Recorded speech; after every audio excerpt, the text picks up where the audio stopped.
Children, file 24176. All right, we're on record today for the initial disposition as it relates to one parent and a pretrial on another two. I had a brief update from our attorneys just before I got in that there may be a request to enter a plea.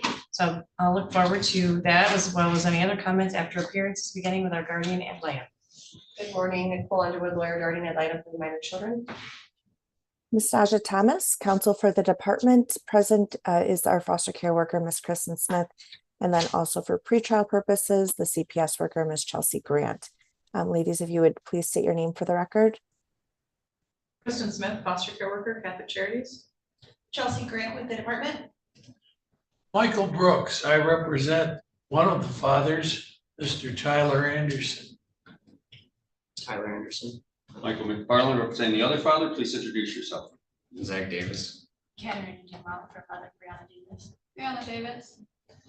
Could you say that one again? Brianna Davis. Breonna? Yep. Okay, thank you so much. All right. Mr. Anderson's initial disposition is set for today. Let me go back to our attorneys for the other two parents, the Davis parents, updates on how you may like to proceed. Your Honor, there are allegations of criminality, specifically domestic violence. For my client, based upon that, entering a no contest plea. I've spoken to the guardian ad litem, who has no opposition. Honor, we would be doing a contest as well based on retracting and for criminality of lying to the police with regards to their investigation. And I don't believe the lawyer guardian ad litem has any objection to that either. Your position, Ms. Thomas. I think that's appropriate, Your Honor. Any objections, Mr. Brooks? No. Ms. Underwood, if you could confirm your position on that. I have no objection to the no contest, please. All right, and do you believe that the court accepting the plea of these two parents on that context serves the best interest of the children? Yes, I do, Your Honor, as it will allow the parties to begin working a case service plan and hopefully working toward reunification. Thank you. Very good. All right, Mr. Brooks, do you have a preference on whether or not we take the initial disposition of your client first? No. All right, well then, let's go ahead with the plea. Deputy Ames, could you swear in Zachary Davis and Brianna Davis, please? You remain seated, raise your right hands, please. Do you swear or affirm to tell the truth, the whole truth, and nothing but the truth, so help you God? Yes. Yes. All right. A no contest plea means that I'm essentially going to consider the contents of the petition as being accurate for purposes of deciding the best way forward for trying to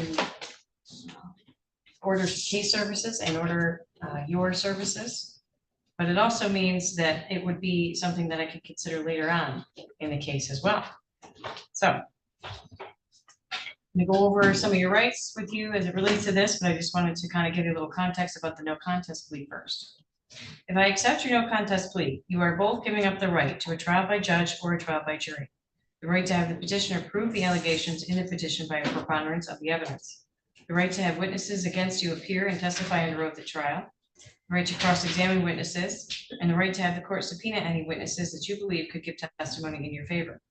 Do you understand you'll be giving up or waiving the rights I just indicated to you if you enter a no contest plea to the allegations in the petition, Mr. Davis? Yes. Ms. Davis? Yes. With regard to the consequences of your plea, or in other words, what will happen, the court will do the following. There will be continued investigation by the caseworker to see what the problems are in your family and how and whether they can be solved. The court could dismiss the case if there's no need for the court to be involved. If it appears that there's a problem that may be solved, the court can make the children temporary wards of the court, place them with mother or father or with relatives or in a foster home, and order programs for you and your children, such as counseling, drug and alcohol treatment, assessments, and parenting classes.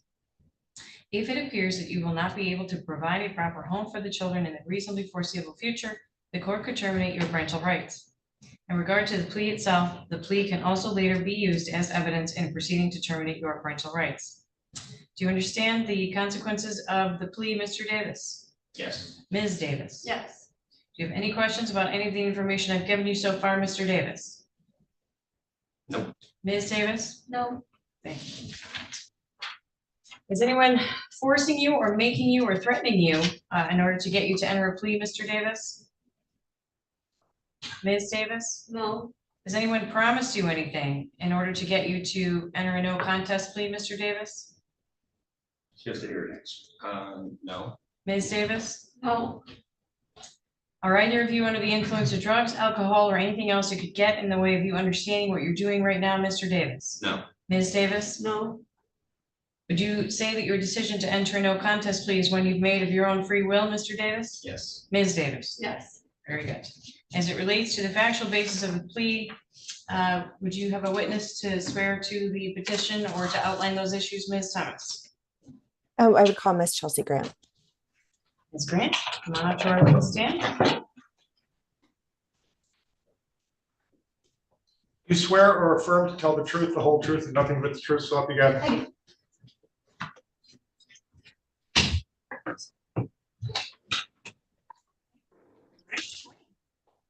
Miss Grant, thank you, Your Honor. Miss Grant, how are you familiar with this matter? I was the assigned ongoing case manager.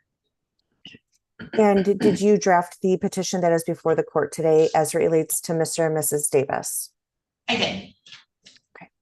And to the best of your knowledge, are the allegations contained therein accurate and true? It is. As it relates to the family, what would you describe the areas of need that they can work on through a case service plan and that the court can monitor to ensure the safe return of their children to their care and custody? The main ongoing conflict in the relationship with the family is going to be the domestic violence that the parents engage in, that the children are witness to. Additionally, there are some concerns with alcohol usage and that ongoing usage off and on throughout the relationship that seems to cause a lot of the domestic violence situations. The children have experienced a lot of the trauma from the experience of witnessing the domestic violence and then getting them into services, including CTAX, therapy, those kind of things.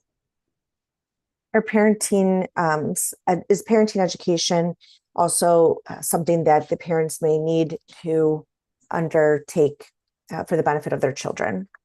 It is. Are there any concerns about stable housing or employment and income?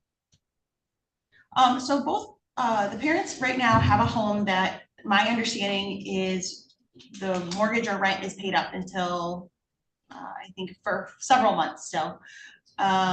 They are self-contractors. They run their own business. They do door dashing, construction. So just making sure they're stable pay going in and out. Okay.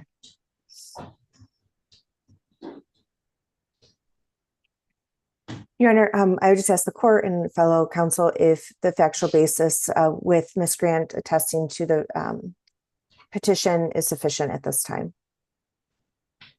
I believe so, Your Honor. We're specifically relying on paragraph number 9.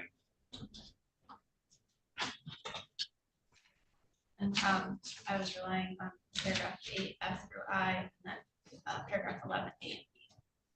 Could you say that again a little louder? Sorry, I was relying on paragraph 8 F through I and paragraph 11 A and B, and I think that that's sufficient. Thank you. That's good. I have no position on these folks' case. Ms. Underwood? I agree, that satisfies the requirements. Thank you. All right, I would also agree. I also find the plea to be knowingly, understandably, and voluntarily made with a full understanding of the consequences. I find the record supports one or more of the statutory grounds alleged in the petition are true.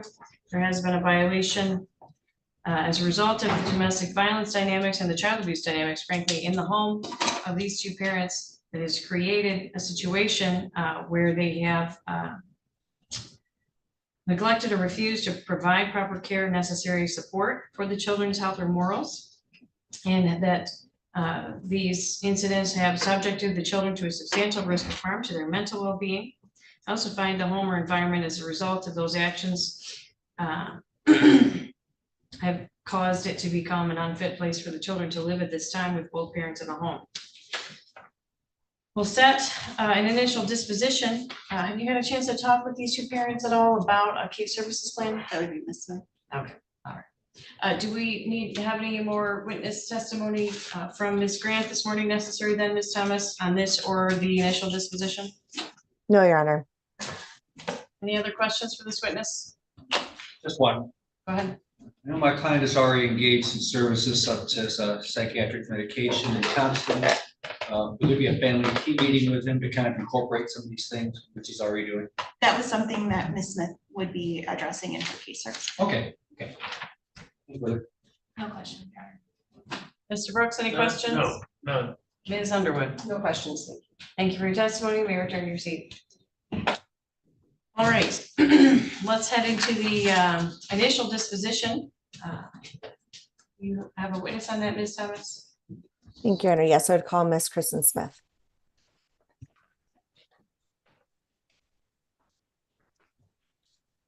You swear or affirm to tell the truth, the whole truth, and nothing but the truth, so help you God? Yes, I do.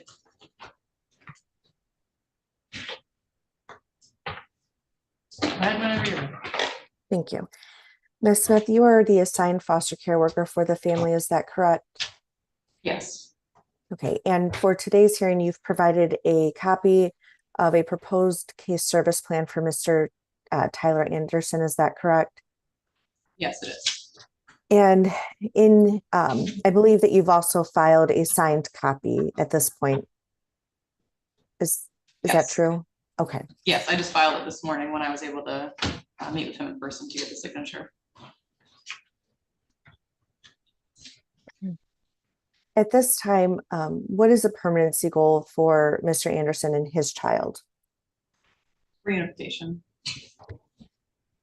And what were some of the areas of concern that would need to be addressed by Mr. Anderson before reunification would be possible? Given the gap of time that Mr. Anderson has had with Liam, we would encourage and hope that over time they could, strengthen the bond. There were some housing issues that still need to be addressed. Hopefully the department is able to help with, I'm not sure about funds or things that are available, but we want to look into getting some issues resolved with the house.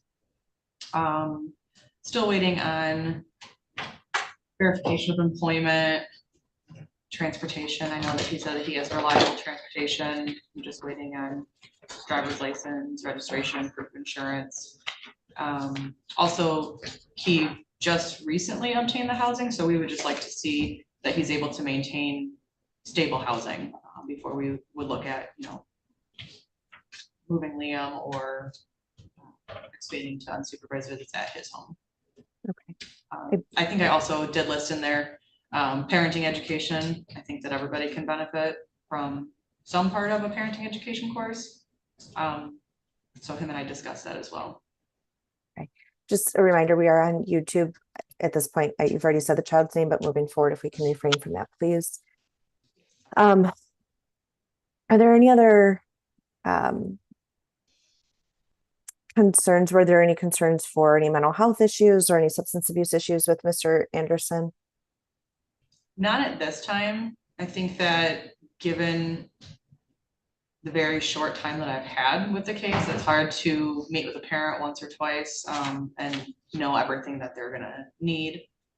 So hopefully as the case kind of progresses, I'm able to work with Mr. Anderson, and if something, were to come up, we could discuss that or add it to his case service plan later. But at this time, there wasn't a concern for mental health. Okay, thank you for that. And in creating this case service plan, you were able to consult with Mr. Anderson? Yes, I was.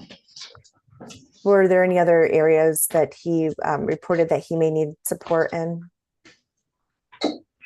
No. Okay. And currently the parenting time, well, let me ask, are there any other voluntary services that he's started or been participating in that you're aware of?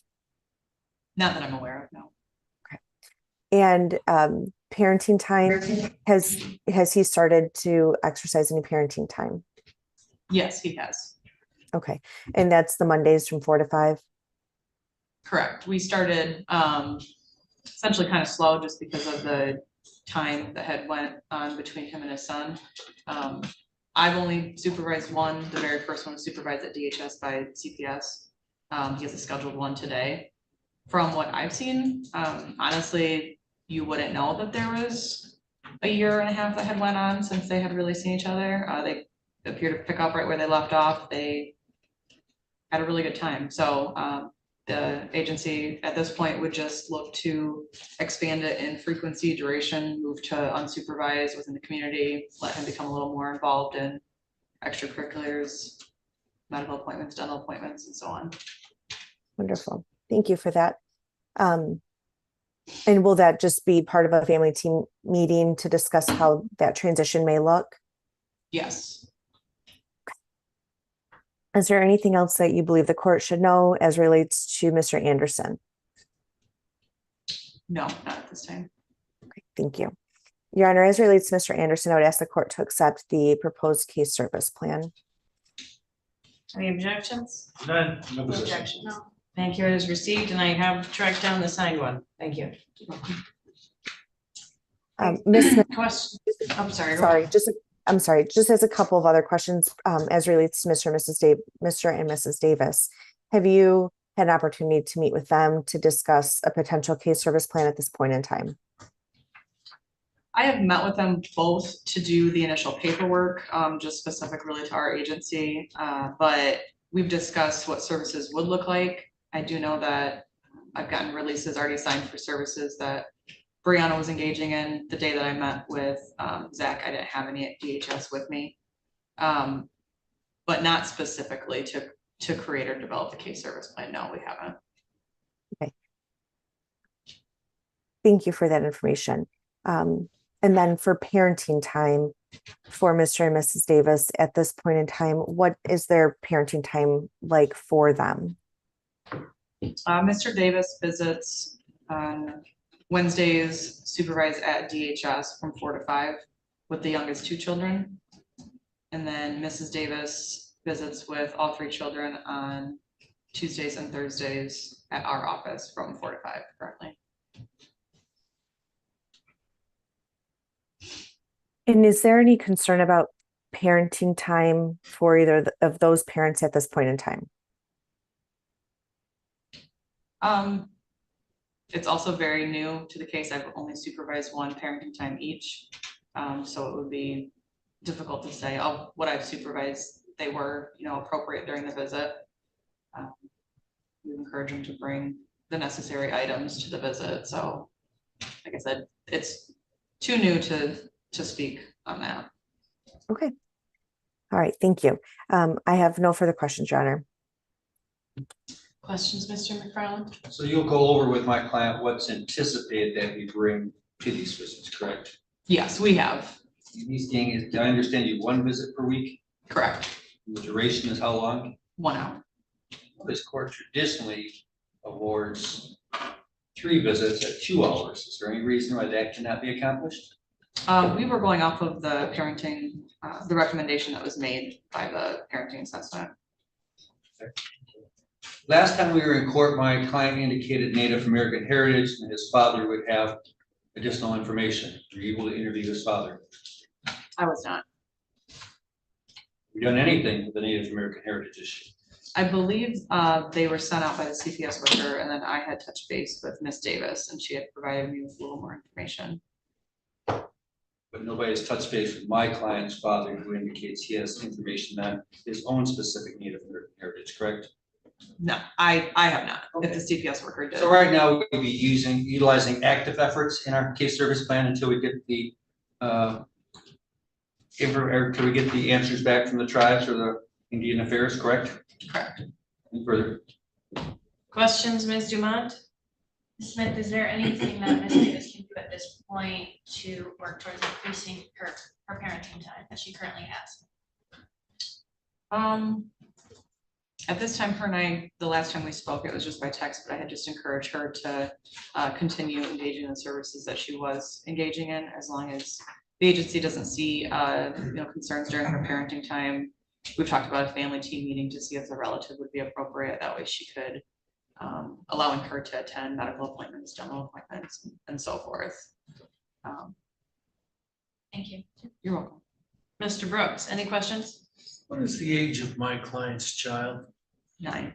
Thank you. That's all. Ms. Underwood? Ms. Davis, at this point, do you think it would potentially be appropriate to allow visitation for Ms. Davis to occur in the relative placement? Do I think that it would be appropriate? Yes. Yes and no. I'm hesitant just for the fact that we would be nervous as Mr. Davis and Mrs. Davis are still planning together. It is my understanding that they don't have intentions on separating.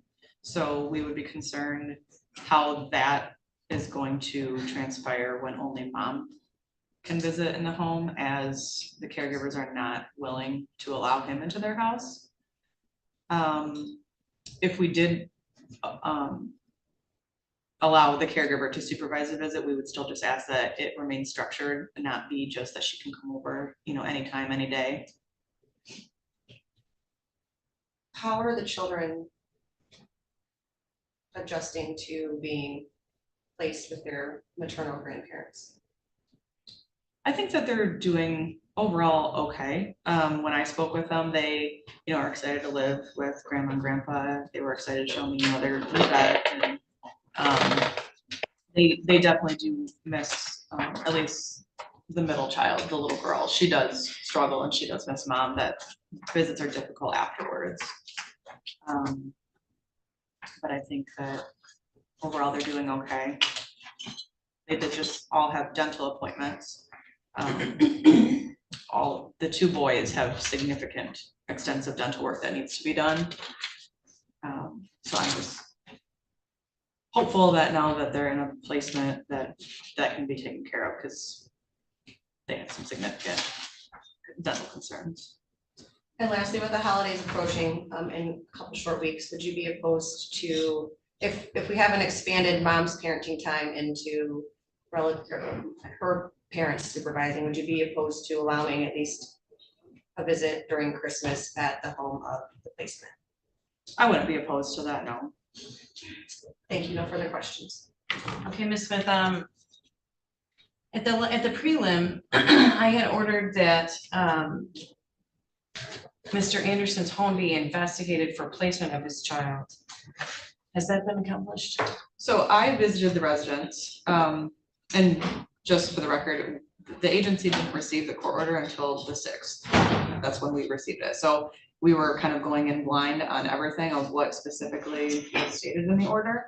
I did go to the home. I did visit his residence.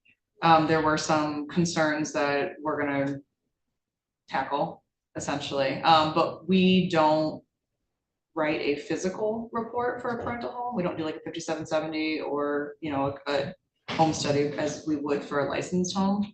We would just run clearances on all adults who live in the home. And then, we could give like a synopsis of what the conditions of the home were. And what were the issues that you found that prevented placement of this child? So the home, it's an older home. There needs to be, I would say, it needed to be deep cleaned. There was, I did see 2 cockroaches in the home, so we would hope that we could get an exterminator in there to help get rid of that issue. He did mention that he wanted to put new carpet in there. There are 2 very large dogs in the home. It just really needed to be kind of cleaned up. Our concern was more for the length of time that had went on between dad and his child. That we kind of wanted to strengthen that bond before we were to place him there, essentially. I had also indicated in the court order that his parenting time was to be a combination of supervised and unsupervised. And I'm looking through the parenting time evaluation that was completed by Catholic Charities. I'm happy to provide this to you, and I would not have expected you to read it over and know it verbatim for today's hearing, but it does indicate that the 1 hour a week applies to Zachary under a professional supervised status. It doesn't appear that Mr. Anderson was interviewed during this, or that there are any recommendations as it relates to limiting his parenting time to 1 hour per week. So can you help me understand why that was decided? That was set up with DHS. Like I said, we are more than happy to, expand that. Okay. I think that essentially they set up the 1 hour because at that point it had been a year and a half since he had seen his child, so they didn't want to, give a lot of parent if it wasn't going to go well. So the 1 hour did go well. Today will only be the second visit that he's had, so. And it was court ordered, I believe. Was it supervised? No, supervised, okay. a combination of And then- supervised and yes. unsupervised. Yeah. So in the case service plan that we discussed, if we would like to increase to, unsupervised within the community for him to allow that. We just need a license, registration, proof of insurance if he's gonna be picking his son up for community visits or anything like that. Does your company have like a parental reintroduction, reunification program? I know we've worked with Renee Moore before on a reintroduction, like a fast track reunification, assuming that there's no major issues. Our specific agency doesn't. I know that there's a lot of different like parenting education programs that focus more, on that aspect of it, so. Will he be referred to anything like the Orchards Family Services Program, where they'll do like the AAPI inventory of skills and kind of look at the home and help support him? Yeah, the 16-week, the supportive visitation program. Yes. Yes, that's most likely what we would recommend and we would refer them. Okay, can I ask you to tackle that referral as well as a family team meeting about his parenting time in the next couple of weeks? Yes. Thank you. Questions based on my questions? No, thank you. No, Your Honor. No, Your Honor. No, Your Honor. All right. Thank you for your testimony. We return your seat. Any other witnesses today, Ms. Thomas? No, Your Honor, I just want to clarify with the court. I in my file have ICWA documentation and that it was sent out to BIA. Sorry, I just closed that when I probably shouldn't have done that. On November 15th. I'm not sure if that documentation was ever provided to the court. I don't believe that I ended up putting it in the petition. That was an oversight by me. So I just want to know if the court had it. I don't think so. Okay. So I would welcome you to circulate that. It looks like we're gonna have to set an initial disposition for the Davis parents. I'm looking at Thursday, June 2nd. So, on June 2nd, January. Sorry for the panic. January 2nd at 11 a.m. And perhaps you could circulate that in anticipation of our initial disposition. Thank you, Your Honor. Anyone not going to be available on January 2nd? Do you need my client here? No. Welcome to be here if you want to. Obviously, there's some issues ongoing with parenting time and some services referrals, but I trust you to bring those to my attention if you need to. All right. So we'll look at the Davis parents again then on January 2nd at 11 a.m. I would assume we're going to just continue to cooperate with the parenting time evaluations and begin services in order to look at safe parenting and visitation and count on both parents independently to be working on their services to avoid those dynamics during parenting time. As it relates to your client, Mr. Brooks, we'll set out a 90-day review for him. That puts us into March. We have, how about Friday, March 7th at 10 a.m.?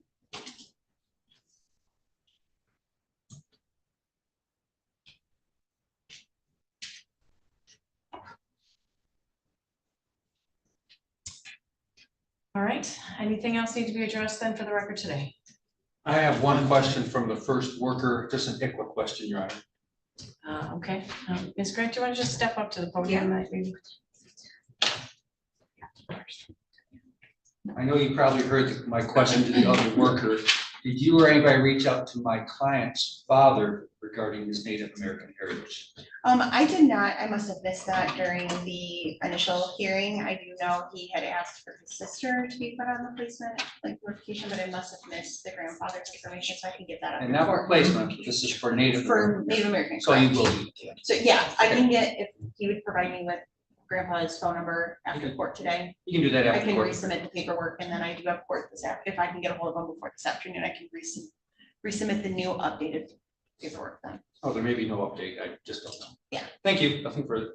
Anyone else have any questions for Ms. Grant while she's up here? No, No, Okay, thank you. I have one comment to make. My client has anticipated the next step following this and apparently is making plans or already has started the process of getting a hearing before the friend of the court or the circuit court judge on custody issue following our procedures being complete. I do have one comment, Your Honor.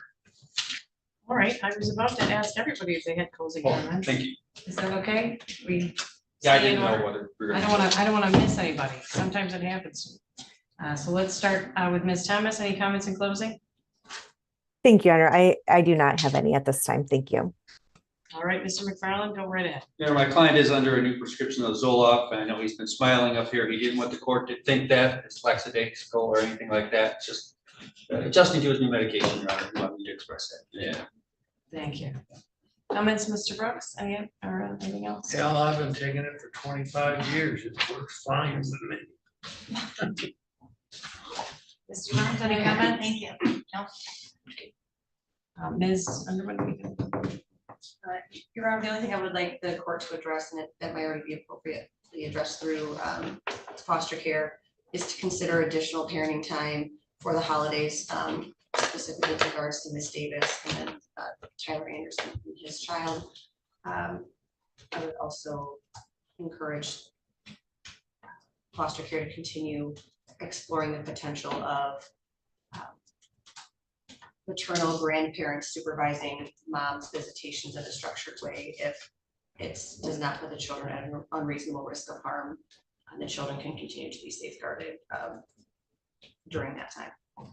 Thank you. Okay, well, we'll trust Ms. Smith to tackle that in addition to the FTM about parenting time for Mr. Anderson. Thank you. And I want to just say, I don't want either parent talking about these proceedings or any criminal proceedings or anything else to these children. I have read the parenting time recommendation. I'm aware of the dynamics and the downplay of some of the incidents that have happened that led to the court assuming jurisdiction over this family. So I just want to encourage both of you to really focus on having a good experience with your children, demonstrating the highlights of your parenting skills, and just enjoying that time and not talk about what's happening on the other side of things or even your services. So politely, but firmly redirect any conversation about that if your child brings it up, and we'll count on you to be adults about that and for our monitors to be watchful of that as well. I'm gonna follow the parenting time recommendation continuing forward. There is a recommendation in here for therapeutic supervised parenting time. It looks like for Zachary. Ms. Smith, is that something that is happening? I'm sorry if I missed that already. I have made a referral internally. I'm waiting to hear back from Ms. Millenbach. She, I believe, has a wait list, but she said that she should have some openings in January. That would be great. Yes, she's an expert in that area. So that'd be great if we could get her. That's it. Okay. All right. All other orders will remain in full force and effect. The children are in the least restrictive environment, considering the issues that were identified need to be tackled by the parents today. I've outlined what I'd like to see for Mr. Anderson moving forward, as well as the Davis parents. I do agree with Ms. Underwood also that that issue of potentially some supervised parenting time with mom and her parents could be explored. So I'm asking Ms. Smith to conduct a family team meeting or two if that's what's necessary, one for Mr. Anderson and one for Ms. Davis on that point. I think Mr. Davis has to continue with his work and get into that referral before we can really expand anything for him. based on what I'm looking at right now, at-risk level appears to continue to be rather high. I'll look forward to any updates on the criminal cases. The other thing I wanted to say to you and your client, Mr. Brooks, is that his case is currently assigned to Judge Olsaver. And so you may want to also look at requesting the case be reassigned to this court so that I can handle everything given the circumstances, rather than asking Mr. or Judge Olsaver to review everything. I was not aware of that, Your Honor. I'll deal with it. Yeah, I just checked on that, so. All right, we'll see you all back here. Well, not all of you, but we'll see the Davises back on January 2nd at 11 a.m. And likely your first regular review will be consolidated on March 7th at 10 a.m. So please take note of that as well. But that will be Mr. Anderson's first regular review. And unless there's any questions, that's all for today. Did they wait for an order, Your Honor? Those won't be ready today, but Okay. it does look like I have valid email addresses from everyone. So we'll get those to you in the next couple days.